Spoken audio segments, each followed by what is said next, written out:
Hello, friends. In 1998, an American man bought an island for $8 million. On the map, it was a 75-acre island in the Caribbean, part of the U.S. Virgin Islands. It was called Little St. James. It was filled with beautiful beaches and lush green trees. In the middle stood a mansion like a palace.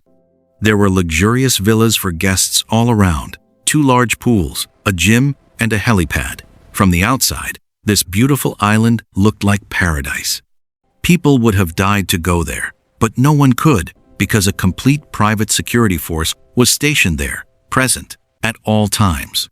And the reality inside was completely different. As beautiful as the island looked from the outside, it was that grotesque on the inside. The brutality that took place there is enough to make your hair stand on end. Who was responsible for this brutality? His name was Giuffre Epstein. He used to teach math to children in Brooklyn. He was a school teacher. But fate played such a game that in his career, he suddenly became a financial advisor to billionaires. He became a mysterious, yet successful, hedge fund manager on Wall Street with super-rich clients. He amassed a fortune of nearly $600 million and became a multimillionaire. His friends included Bill Clinton, Donald Trump, and former Israeli Prime Minister Ehud Barak. These were not merely social friendships. They became part of his network of power and access. For years, Giuffre Epstein carried on with this work. He would bring underage girls from around the world, aged 12 to 15, to this island, assault them, and then offer them to his powerful friends and clients.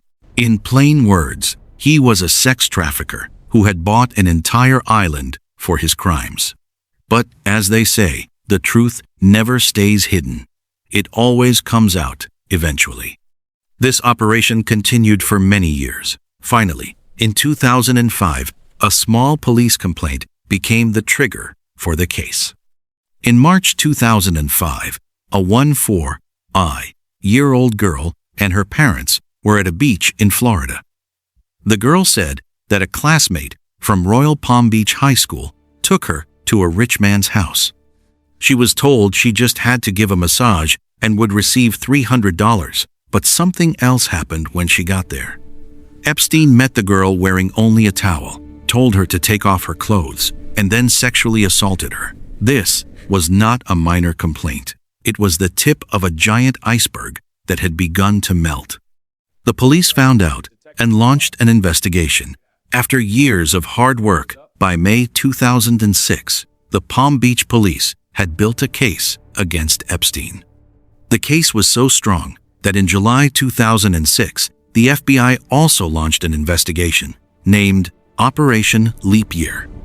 A 53-page report was compiled. Statements were taken from victims from Florida to New York to New Mexico. Epstein was charged with serious international sex trafficking.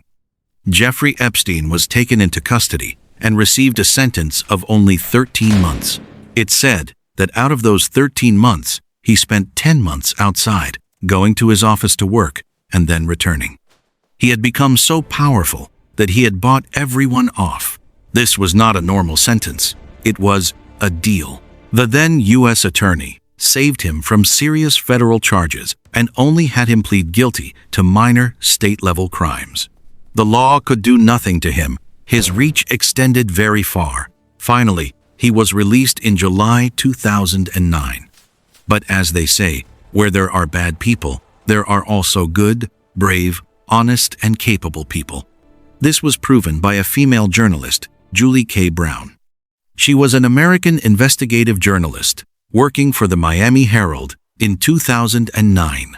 After Epstein's release, she began following the case closely.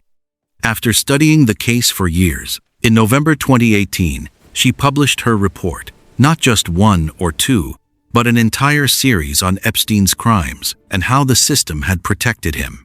Julie named it Perversion of Justice. These reports caused a new explosion in the media.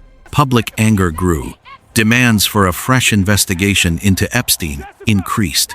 And, due to this pressure, new investigations began against Epstein in New York.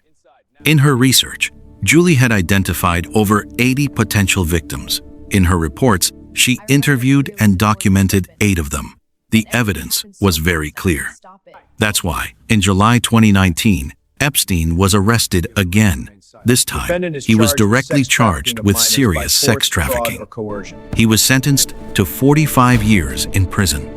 But then comes the biggest and most mysterious turn in our story. On the 10th of August 2019, Epstein was found dead in a New York jail. Officially, it was stated that he had died by suicide. But everyone knows that wasn't the case. The jail's cameras were temporarily not working that night. The guards had negligently fallen asleep. His cellmate had been removed just days before. The autopsy report also found fractures in the neck bones, which are more common in strangulation than hanging. It seemed as if someone had planned it so that he would be silenced forever before he could name his powerful friends in court. Was his death murder or suicide? That question remains a mystery to this day. After his death, the issue of his files began. These files had been sealed for years in a New York court. They were the files gathered during a lawsuit by one of the victims, Virginia Giuffre. These files contained the names of dozens of people who visited Epstein's island, traveled on his plane, or met with him. But these names were hidden from the public. This was the list the world wanted to see. What happened with these files? The victim's lawyer, David Boies, and journalist Julie K. Brown fought in court for years to have these files opened to the public.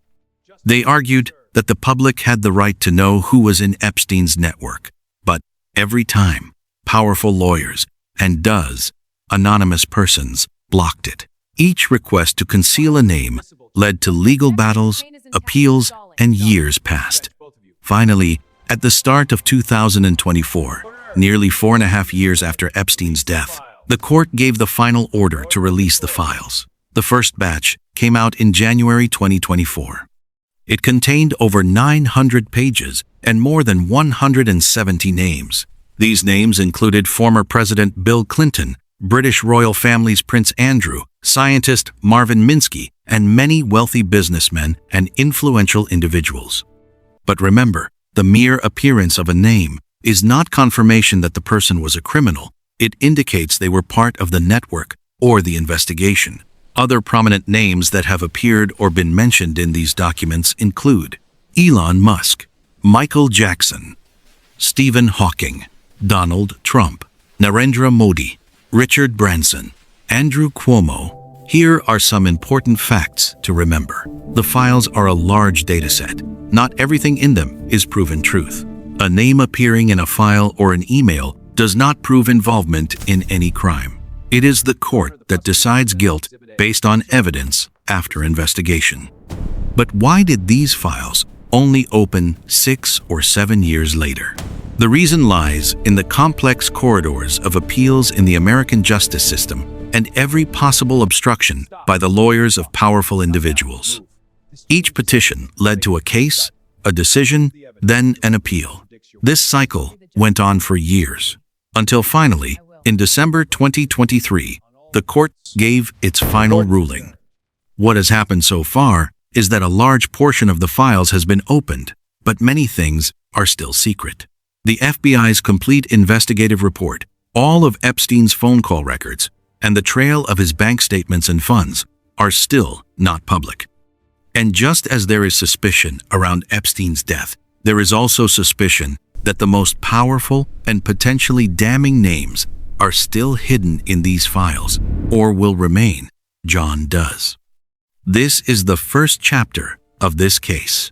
More data is yet to come, and its second chapter is also going to be revealed. So let's see, in the end, whose dark deeds are exposed and whose names come forward. So stay tuned to the channel. Thank you.